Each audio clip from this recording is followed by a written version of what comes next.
Hello, Ainhoa. I'm Smita and I live in London. My heartfelt thanks and deep gratitude goes out to you and your team and all the speakers. You truly were an exceptional and inspiring host. I heard about Bates 35 years ago, but at the time I was not committed enough to improve my vision. And about 20 years ago, I started practicing behavioural optometry.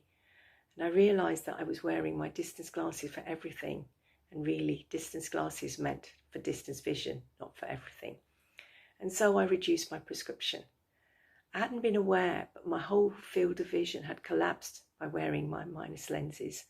I was about -5 and -4, so not very myopic like some of your speakers, but still enough for me not to want to go without glasses. Anyway, once I did reduce my prescription, I realised that I was having these little accidents when I was driving, bumping my car into walls and finding it really difficult to park. And once I reduced my prescription, I realised that all the little accidents stopped. So now here I am. I'm still wearing my glasses, but just for night driving.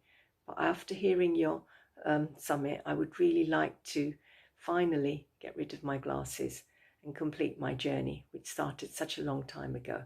And I'm really excited in doing this journey with you moving forward. Thank you again. Thank you to my patient who recommended me that I should watch the summit. Namaste.